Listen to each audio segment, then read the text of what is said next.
Oke, assalamualaikum warahmatullahi wabarakatuh. Kembali bersama saya. Kali ini saya mau membahas tentang Al-Quran dalam Islam. Kenapa Al-Quran itu dianggap sebagai mukjizat yang terbesar lah. Oke, alasannya adalah selain dari isinya yang dianggap logis, dan kedua, sejak ada itu ya 1400 tahun yang lalu sampai saat ini tidak ada satu huruf pun yang diubah, tidak ada satupun yang berubah, tidak ada revisi. Namun ya teman-teman bisa baca sekarang Al-Quran tetap isinya masuk akal, bisa diterima sampai saat ini. Selain itu ada hal yang lain, mukjizat dalam Al-Quran. Apa itu? Nah, ini yang akan saya ungkap. Mungkin beberapa dari teman udah tahu, tapi mungkin banyak juga yang belum tahu, terutama pada buat non muslim ya. Nih, saya dapat dari salah satu bukunya Khuraisyab, yaitu ini. Nah, judul mukjizat Al-Quran ke Khuraisyab. Teman-teman bisa buka di halaman 143 sampai 146. Jadi Al-Quran itu luar biasa sekali ya, terbukti bukan buatan manusia. Itu di halaman 145 bisa dilihat. Aduh, maaf. Adanya keseimbangan antara jumlah bilangan kata dan antonimnya. Contohnya itu al-hayah. Al-hayah itu yang berarti kehidupan, dan al-maut yang berarti kematian. Itu jumlahnya dalam satu Al-Quran itu sama, yaitu 145 kali. Bayang ya, entah itu ya mungkin orang kebetulan kali, oke, mungkin itu kebetulan. Yang kedua ada lagi an-naf, artinya manfaat, dan al-fasad yang artinya kerusakan atau mudorot.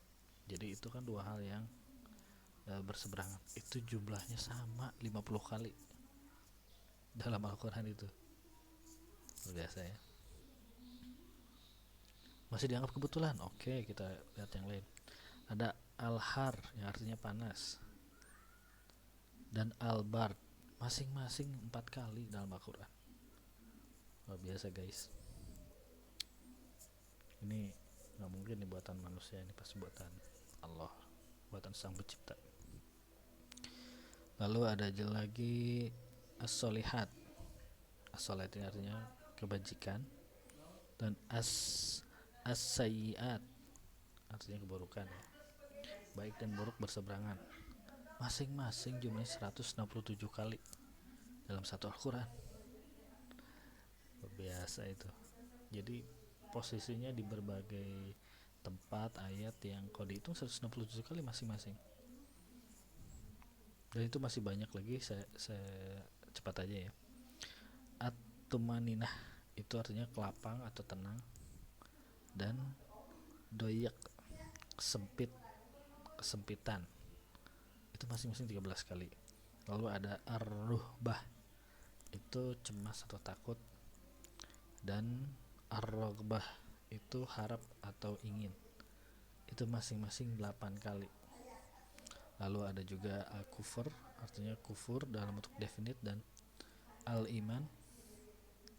Jadi kufur dan iman itu kan berseberangan ya.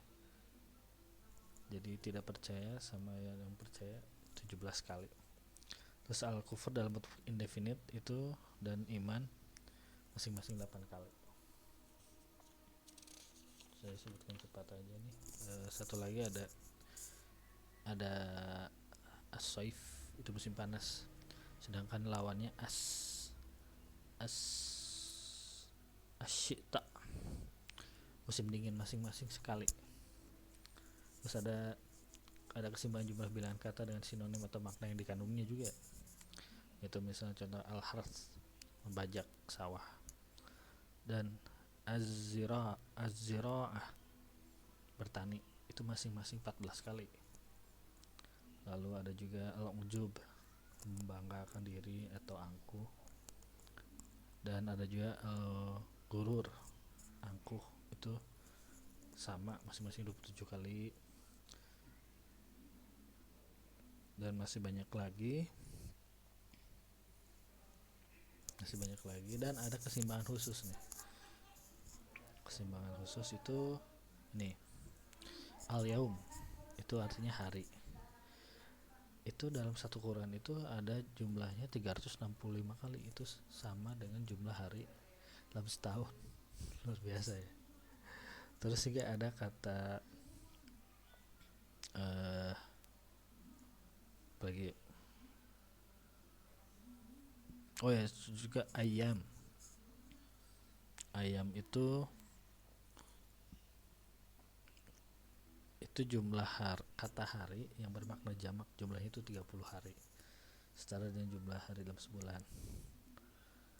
Lalu apalagi ya, oh ini juga ada dalam kesatu Al-Quran itu kan disebutkan bahwa langit ada 7 ya. Pernyataan itu diulang sebanyak 7 kali pula. Lucu gitu ya. Itu ada di surat Al-Baqarah ayat 29, Al-Isra ayat 44, Al-Mu'minun ayat 86, Fusilat ayat 12, At-Tolak ayat 12, dan Al-Mulk ayat 3, dan Nuh ayat 15. Jadi lalu ada lagi ya, cukuplah segitu dulu aja. Jadi intinya kebayang ya, ada mujizat keseimbangan kata seperti baik yang berantonim maupun yang sinonim. Lalu ada keseimbangan khusus itu seperti tadi ya, langit ada 7 diulang sebanyak 7 kali pula di ayat yang berbeda-beda. Ini menunjukkan bahwa Al-Quran ini bukan ciptaan manusia gitu. Yang mana mungkin ya kita bikin, misal kalau bikin ya, kita bikin buku nih, terus kita hitung katanya ini harus seimbang gitu kan, yang berantonim harus seimbang, udah gitu harus menjaga bahwa tiap kalimatnya itu harus masuk akal, harus bisa dicerna. Terus kalau misalnya ada perbedaan, wah ada kurang nih, kita harus sisipin kan. Sedangkan penyisipan satu kalimat itu kan mengubah jumlah kalimat yang lain. Bayangkan betapa susahnya itu bikin begitu. Hanya Allah lah yang bisa membuatnya. Jadi yakinlah bahwa Al-Quran itu dari Allah. Bagi non muslim ya silakan baca sendiri Al-Quran, itu bebas, bisa download di HP, bisa googling, bebas. Kadang saya juga baca kitab lain ya sebagai ini aja, referensi gitu kan ya. Sekian, terima kasih atas perhatiannya. Assalamualaikum, semoga bermanfaat.